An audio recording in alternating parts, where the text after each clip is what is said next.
If you were born in the early 2000s, chances are you grew up watching Pirates of the Caribbean. Those were good times, weren't they?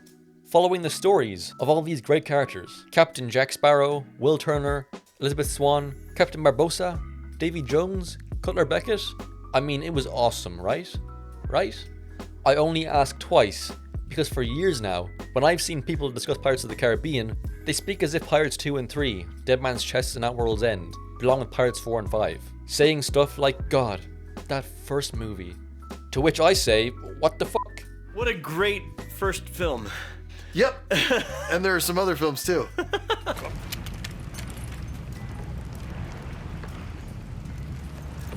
Now, after Pirates 5, I think people do look back and give the original trilogy more respect as a whole. Kind of like how the Disney Star Wars sequels have made people look back more favourably on the prequels. I say screw you. The prequels sucked then, and they suck now. And the Pirates Trilogy was awesome then, and it's awesome now.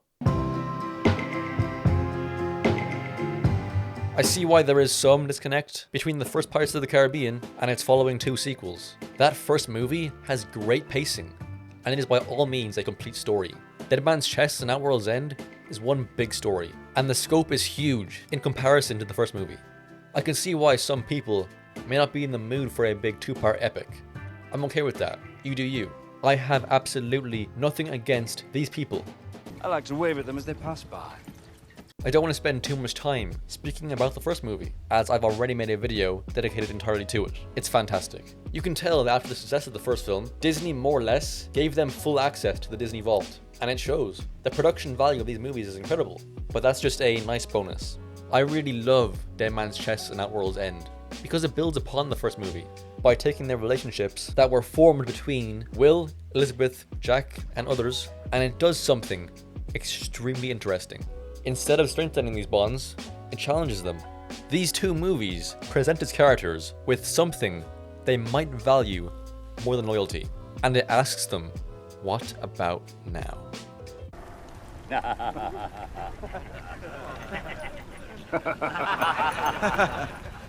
As I said, the stakes of these two films simply enormous. My vessel is magnificent and fierce and huge-ish. And Dead Man's Chest lets you know from the title card that you are in for something seismic. Hearing that heartbeat thumping as the titles appear, which essentially becomes the driving force for these two films. Even the opening scene of Will and Elizabeth's wedding day being destroyed.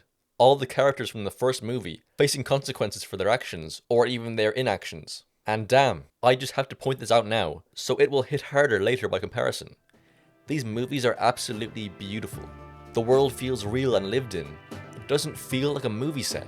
It's hard to point out the biggest problem with Pirates 4 and 5, as there's just so many. It's hard to just focus in on one. But a huge issue is how inconsistent the characters are to how they were presented in the first three films. Jack Sparrow, for example, is as fantastic as ever in Dead Man's Chest and At World's End. I love the scene where he goes to this really scary prison, a place pirates usually get taken to be tortured until death, and he just goes in and out, almost nonchalantly, just for a drawing of a key. It just shows how he operates on a different plane to the average pirate. In a fair fight, I'd kill you. That's not much incentive for me to fight fair then, is it? That prison truly is horrifying. I'm surprised they didn't give this movie an R rating, honestly. But it's practically a joke to Jack Sparrow. It's not an issue at all. Compare that to Jack being imprisoned in Pirates 4, all because he didn't predict his driver would double-cross him. Jack has spent his fair amount of time in the brig or in prison throughout the original trilogy, but most of the time, it is a calculated move. Jack's foresight is incredible, particularly in At World's End. The way he gets everyone into position for the final act, that gives him the best chance of success. If you wish to see its grand architect, look to your left.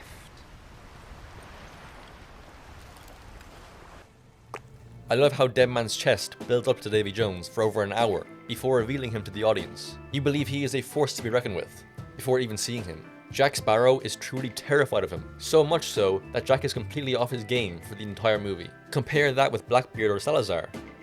They hold no weight, they're mere placeholders. When Jack tricks Will into meeting with Davy Jones on his behalf, there's something so haunting about how Jack tells the crew to douse the lamps once Will is off the ship. It tells you all you need to know about Davy Jones. You do not want to end up on his radar.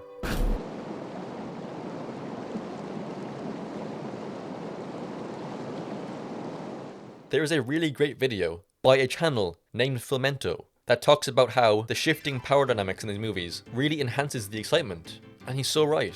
It's not just about who can beat who in a sword fight. There's bargains and deals being agreed upon between multiple parties that often overlap or contradict with others. It really keeps you on your toes. On paper, the hierarchy goes Davy Jones, the Pirates, then Cutler Beckett, the East India Trading Company. But that hierarchy is constantly in flux throughout Pirates 2 and 3. The villain motivations are all really strong in all 3 Verbinski movies. Beckett wants the dead man's chest so he can control Jones and thus take control of the sea. Beckett laughs at freedom. He doesn't believe it truly exists. In many ways, he is the antithesis of Jack Sparrow, a man who embodies freedom. And Jones's villainy is rooted in something much deeper: love and betrayal. He fell in love with an ocean goddess who charged him with the duty of guiding the souls of those who have died at sea to the afterlife, with the promise that they would be together again every 10 years. He did the job. He ferried those lost at sea, and when it came time for them to be together, she wasn't there. He thinks the world is cruel, and he feels the need to inflict the same cruelty on others, perhaps to make them feel a fraction of the pain he felt when he was betrayed. I could go on and on about all the things I love in these movies, but if I'm to be fair, I should mention some of the stuff I don't like or would change. I really like the darker tone Dead Man's Chest was going for, but I feel like the whole Cannibal Island portion of the movie doesn't really fit with the rest of the movie tonally. I would have amped up the horror of that island. Yes, this movie had to be kept PG-13 or below, but they were already doing some pretty graphic stuff in the movie. You can do a lot by just implying stuff. They do this a little bit, like when Will asks where the rest of the crew are, and Gibbs responds with, "These cages we're in weren't built till after we got here." I also think that whole sequence just stalled the pacing of the movie. It just felt like a bit of a side quest. I think they could have done the whole Calypso plotline a bit better, and I wasn't really sold on Zhao Feng as a character. Same with his crew. There really isn't a whole lot to complain about in the original trilogy. I love how all the main characters evolve over the course of the trilogy, and I love how they all have their own individual motivations. In Dead Man's Chest, Jack is riddled with fear of Davy Jones, but once he has spent some time in Davy Jones's locker and is rescued, that fear goes away for the most part. He's seen how scary endless nothingness can be. No wind. In At World's End, Jack is totally content with staying out of the fight, to let everyone go off and get killed. He can't go back to the locker, but then he sees Jones's Kraken washed up on the shore, dead. This was also something Jack once feared, but it represented something to him. This fantastical ocean beast laying lifeless on the shore represents the death of piracy. This is when Jack decides that a world ran by Cutler Beckett is not a world he wants to live in. It's a world he can't live in.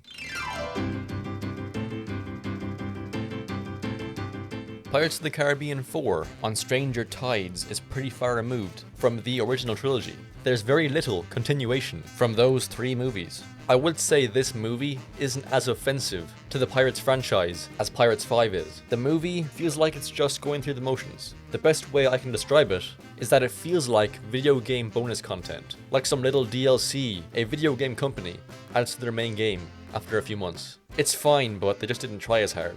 If I could give this movie any compliments, I would say that at least the characterization of the main characters are somewhat intact. Emphasis on somewhat. I still think everyone is downgraded quite a bit. Jack does have opportunities to display his wit and intelligence, but they also put him in positions where he looks uncharacteristically stupid. I really hate that escape scene from the start of the movie. Jack's escapes have always been cunning, but here, it just seems like something out of Looney Tunes. Gibbs had a fairly big presence in the first 3 movies, but here he's absolutely thrown aside. He's given absolutely nothing to do in the story. When we first meet Barbossa in this movie, it is a serious shock at first. But I actually do think this is what Barbossa would have done, given the circumstances. He does what he has to do to survive. It's such a weird thing to have sunk the Black Pearl and kill all the crew off screen, somewhere between Pirates 3 and 4. I can only liken it to Alien 3, when they killed Newt and Hicks off screen. It was ridiculous. A lot of the Black Pearl's crew were just stand-in background actors, but there were a few members of the crew who were given significant screen time in the original trilogy, and we're left to assume they're just dead. However, there were 2 characters I assumed were dead, as we saw them join the crew of the Black Pearl at the end of Pirates 3 at World's End. But imagine my surprise when they showed up in Pirates 5. I guess you could make the argument that some of the crew got off at the next port after Barbossa left Jack stranded again. Il little muerta, remember? You shot me. No, I didn't. I think it was the right call to go with Blackbeard as the movie's villain, and by all means, Ian McShane has a great presence. The problem is in the writing. Jack doesn't have any fear of Blackbeard, so it's very hard for the audience to be scared of him. And yes, villains don't have to be scary to be great villains, but Blackbeard was well known for his intimidation tactics. His entire persona is about incepting fear into the hearts of his enemies. He's also just not a very smart man. He doesn't listen to people who have better ideas than him. He has nothing interesting going on at all. Compare that with this Davy Jones scene, where Jack is about to stab his heart. Davy Jones isn't one to beg. He's not going to stand there pleading for Jack not to kill him. He says Jack has a cruel mind, but he takes this opportunity to show Jack what real cruelty looks like. He knows that Jack would gladly stab the heart and become the captain of the Flying Dutchman, getting to sail the seas for eternity. So Jones stabs Will, knowing Jack cares for his life. Jack is a master manipulator and even con man, but here, Jones calls his bluff. He's standing right between him and Will, knowing full well that Jack will want Will to stab the heart. He's laughing at Jack as he holds his heart in the palm of his hands. Jack is usually 5 steps ahead of everyone, but in this case, he is knocked down to a level playing field. Jones can challenge Jack on a physical, but more importantly, a mental level. Jack never takes Blackbeard seriously. He is convinced he can manipulate this senile old man. It's just a matter of waiting for the opportune moment. All in all, I didn't have a bad time rewatching this movie. It's not grossly offensive. It doesn't spit all over the franchise. Pirates of the Caribbean 5, Dead Men Tell No Tale, betrays the franchise and its audience on every level. Remember how I said Stranger Tides was poorly written, but at least the characters were somewhat preserved in essence from the original trilogy. Yeah, well, this movie doesn't even have that going for it. This is a character assassination of so many beloved characters. It doesn't seem like any of the original cast members give a fuck at this point. Besides maybe Jeffrey Rush, but my god, he is given such slop to work with. You look marvellous. Got quite the spring in your step. Has your leg grown back? To be fair to Johnny Depp, I don't think he was in the best mental or physical state around the time of filming, but he does seem pretty checked out here.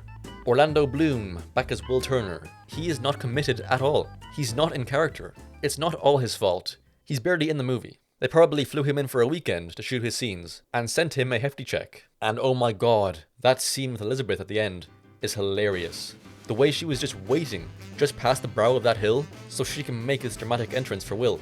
But look, the actors are not the big issue here. The characters just aren't even written in character to begin with. There's a great video by a channel called My Little Thought Tree, where they go over another video made by a channel called Cinema Therapy, who basically diagnosed Jack Sparrow with antisocial personality disorder, giving him traits such as egocentricity, focus on personal gain, lacks an internal moral compass relative to socially ethical behavior, a lack of concern for the feelings, needs, and suffering of others, impulsive, often going into things without a plan. You've been planning this from the beginning. Ever since you learned my name. Yeah. While I think Cinema Therapy gets some things right, I will also side with My Little Thought Tree and say that overall, I disagree with Cinema Therapy's take on Jack Sparrow as a character. And it's worth noting that Cinema Therapy mainly analyzes the original trilogy in that video, with little snippets from the other films. Look, at the end of the day, this is a fictional character. For all we know, a person like Jack Sparrow doesn't actually exist, a person with similar traits. So I think it's fine to misdiagnose movie characters. It's just a bit of fun, and they're entitled to their opinion. It seems like they're sticking to their diagnosis, which is fair enough. I really don't want to sound like I'm hating on these guys. Their videos are really entertaining. I will say that I think the guys at Cinema Therapy made that diagnosis because they're seeing the Jack Sparrow that he wants people to see, if that makes sense. Jack does put on a facade when interacting with people. He's a master manipulator, and I feel like if you're not paying attention as a viewer, this facade is all that you're going to see. You actually were telling the truth. I do that quite a lot, yet people are always surprised. With that in mind, I feel like the Jack Sparrow we got in Dead Men Tell No Tale is Jack Sparrow if he was written by the guys of cinema therapy. I just think they missed all the little nuances of Jack's character. Yes, Jack is somewhat egotistical, and to some degree, he does show a lack of concern for the people around him. He doesn't seem too bothered by half his crew being killed by cannibals. But you have to take into account that Jack was mutinied upon by his last crew. They left him on an island to die, and sailed away on his beloved Pearl. By default, Jack doesn't trust people. For him to show concern, you must earn his respect, and you must earn his trust. Jack shows great concern for Will and Elizabeth. In Outworld's End, Jack gives up immortality to save Will's life. I love the scene in Dead Man's Chest where Elizabeth tricks Jack and handcuffs him to the Pearl to be bait for the Kraken. Elizabeth has effectively sentenced him to death. And what does he say? He smiles and says, "Pirate." From Jack Sparrow, that is the absolute highest of compliments. He is clearly devastated by the betrayal, but he has to respect it. You give it 1 hour, maybe 2, keep a weather eye open and you will see white sails on that horizon. There'll be no living with her after this. To also say that Jack is impulsive and often goes into things without a plan is just ridiculous. Jack is very intelligent and a great strategist. He evaluates his situation and plans out the roadmap for how to come to the optimal conclusion. And his plans often come to fruition because he is so good at predicting the actions of others. It doesn't matter how prepared you are. You also have to take into consideration what your enemies are thinking, what moves can they make, and which moves they are likely to take. Jack can run complex simulations in his mind. This is not some mystical power, he just makes very accurate predictions. He is often considered lucky because everything seems to fall into his lap, but no, he has likely planned for this. In Outworld's End, Jack is solely responsible for getting the pirates in the best possible position to enter battle with Beckett. He is the grand architect of that whole movie. Everyone in that final act is there because Jack Sparrow wants them there. The way Jack lures Beckett to Shipwreck Cove is just genius. It is established earlier in the movie that when Beckett holds Jack's compass, it points to Jack. The compass points to what you want most. When Jack sees that Will is leaving a breadcrumb trail for Beckett, he just thinks, oh, I've got a better idea. He hands Will his compass and pushes him overboard, knowing full well that Cutler Beckett will ultimately end up with that compass in his hand, and it will lead him and his fleet straight to Jack. I love that Jack was just waiting for Will to escape.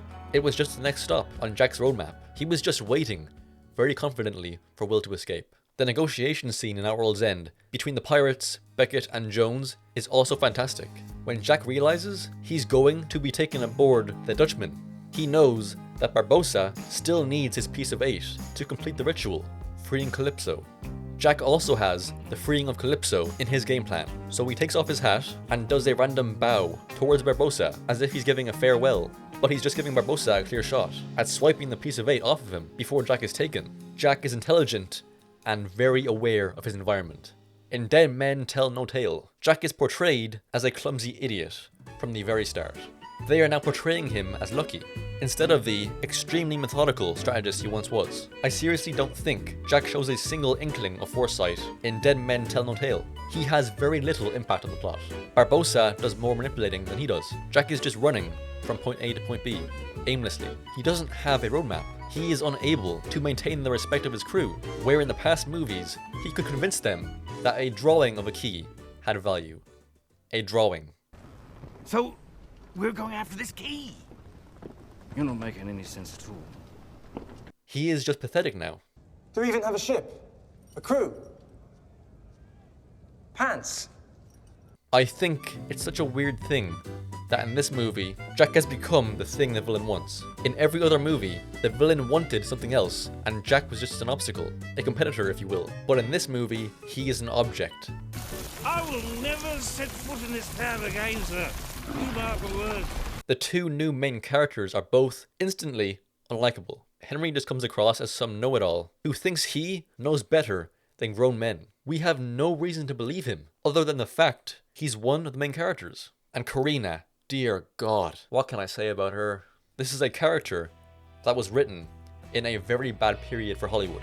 She's that strong female character type. You know the one. It seems like Hollywood is slowly dialing it back on this stuff. But it's just so bad in this movie. Just the sheer arrogance of her is enough to make your eyes roll. We haven't got much time. The dead are sailing straight for us. Is that so? Yes, I've spoken to them. You've spoken to them? Have you spoken to krakens and mermaids? Her first scene is a prison escape, and while she's being pressured to confess her crimes, she gives some stupid little one-liner as she picks the lock, because of course she can do that. And of course she can overpower an armed guard. I really don't get pleasure in talking about this kind of stuff in movies, so I'm just going to talk about it by comparing her with Elizabeth. When we first meet Elizabeth, she is super flouncy. She's a rich girl, daughter of the governor. When pirates come to kidnap her, it's a really scary thing for her. She hides in a closet, trying to avoid them. She knows she can't go toe-to-toe with a pirate. The Pirates Trilogy gradually builds Elizabeth up over time. Barbossa doesn't want to admit that they kidnapped her for the medallion, so she dangles it over the water and threatens to drop it. Barbossa and the crew try playing it cool, but as soon as she gives the chain a bit of slack, they jump forward. She has just bested an entire ship of pirates. Elizabeth is constantly in danger throughout the franchise, and at one point, a pirate lord even tries to force himself on her. The movies make it very clear that it is very unorthodox for a woman to be in this environment, and that's not sexist. It's just reality. But over time, Elizabeth learns to fit within this environment, and she actually thrives in it. She is even elected as King of the Pirates, for God's sake, courtesy of Jack. After this very gradual build-up, as a viewer, you have no issue at all with her eventually kicking ass in the third film. She's earned that.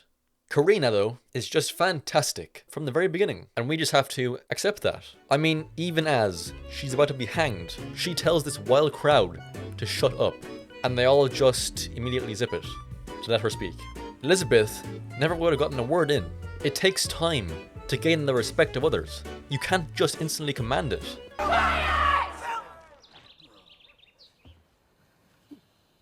The movie really is hitting you over the head with this character, and it makes such a point of her being a female and how women are oppressed in this world. It's ridiculous. Karina brings it up herself on multiple occasions, and the plot of the story itself is presented in a way that a resolution can only be reached with the guidance of a female, when in reality, it's irrelevant. All they needed was that book and the ability to navigate by using the stars. Because Karina is an astronomer / horologist, she is apparently the only one capable of this. These are fucking pirates! Are you seriously trying to tell me that these pirates wouldn't know how to follow the stars? Are you out of your fucking mind? But this map has never been seen nor read by any man. Luckily, I'm a woman. Oh dear. I'll just quickly go over a few things that I actually liked before I go on to the stuff that I found to be stupid. I did laugh at... You're the evil spawn of them two. Does Mummy ever ask about me? No. But that was more in-depth delivery. And I did also laugh at the horizontally reclined joke, when Karina asked one of the crew if their mother is academically inclined. More like horizontally reclined. That's it. That is all of the enjoyment I got out of this movie. Alright, now I just want to quickly speedrun through all the stupid stuff in this movie. Why is Will Turner all barnacly? That's only supposed to happen to the crew of the Dutchman if they don't do their job ferrying the souls of those lost at sea. We have no reason to believe that Will would have stopped doing the job. After Davy Jones was gone, the crew seemed committed to the task, and Will wasn't holding anyone captive, like Jones was. They were free to go whenever they wanted, by the logic of the third movie. Why cover Javier Bardem and all this CGI? Why even go for this weird visual gimmick that he constantly looks like he's underwater because he died underwater? There is absolutely no reason for this, other than having a weird visual gimmick like he's some James Bond villain. And why does Salazar just assume Henry is looking for Jack Sparrow because there's wanted posters of Jack in the brig that are coincidentally next to Henry? That bank robbery scene is utterly ridiculous. It's like something you'd see in Lego Pirates of the Caribbean, but I don't think even Lego would have stooped to such a moronic set piece. You could compare it to the turning wheel set piece from Dead Man's Chest, but that was all in good fun and was actually executed with a bit of grace. It didn't even feel that far-fetched for the world of Pirates of the Caribbean, but going from robbing a bank to literally robbing the bank, using horses to drag the entire building off its foundations. Need I say any more? When Henry returns to the mainland, he is arrested for having ripped sleeves. A sailor's sleeves are ripped when they commit treason. Surely this fucking know-it-all would have just tossed that jacket away at some point. No. The movie tells us that the reason Salazar is freed from the Devil's Triangle is because Jack betrayed the compass, and that the compass releases your greatest fear once it is betrayed. you can make an argument that Jack already betrayed it multiple times in the previous movies. But to be fair, you could also argue he didn't really betray it in the earlier movies because he always intended on getting it back. But how does Salazar even know this? How does he know the compass is the key to his escape? He never had any knowledge of the compass. Jack Sparrow has given away the compass. What? They give Jack's crew too much to say. Yes, in earlier movies, Jack's crew were basically just a bunch of background actors. But now that his crew is much smaller, they have to give lines to these people. It's like giving dialogue to an NPC, which is weird. Salazar would want the satisfaction of killing Jack with his own blade. Sending the sharks after them was just to get a cool scene. That's when you know a movie has nothing to say. It's just doing things for the sake of short-term stimulus, rather than going for something that will leave an impression. You burned all the food, the shade, the rum. Yes, the rum is gone. Why is the rum gone? Karina being revealed as Barbossa's daughter carries no weight. His death was absolutely unnecessary. He could have just wiggled down and fended Salazar off. He's the better swordsman and had the high ground. Karina doing the whole Barbossa. My name is Barbossa. just gives me flashbacks from the Rise of Skywalker. The doohickey of this film is the Trident of Poseidon. It is revealed that it contains every ocean curse inside. They destroy it in this movie. This is such a betrayal of the very DNA of this franchise. Every movie has had some sort of ocean curse. This is a mystical world with cursed treasure, ocean goddesses. Davy Jones's locker is a very real place. Things that just can't be explained. That's part of the wonder of this world. It's part of Pirates of the Caribbean. Removing that from this world just shows so much disregard for the franchise. They don't even stick to their own rules. Once the ocean curses are broken, Will can somehow just go back and resume his life with Elizabeth and his wonderful son. Question, did the people who made this movie even watch the other films? Will Turner's heart is in a fucking box. If his curse is lifted, he dies. That curse was the only thing keeping him alive. And the same goes for that pathetic Davy Jones tease in the post-credit scene. He is dead, with or without a curse. What are you even doing, Disney? Blows my mind that this is the same studio that hired Gore Verbinski to make the original trilogy.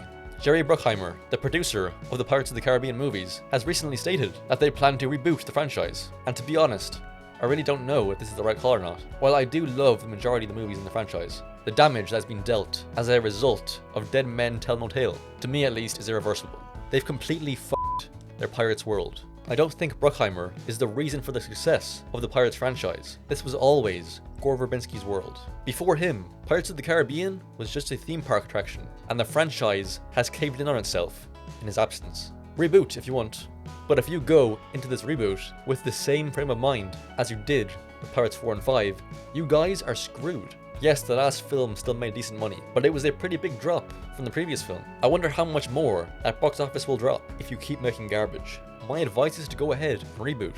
A lot of people say they won't watch Pirates of the Caribbean without Johnny Depp, but Depp and Disney aren't on the best of terms. As fans, you probably need to just let go of it.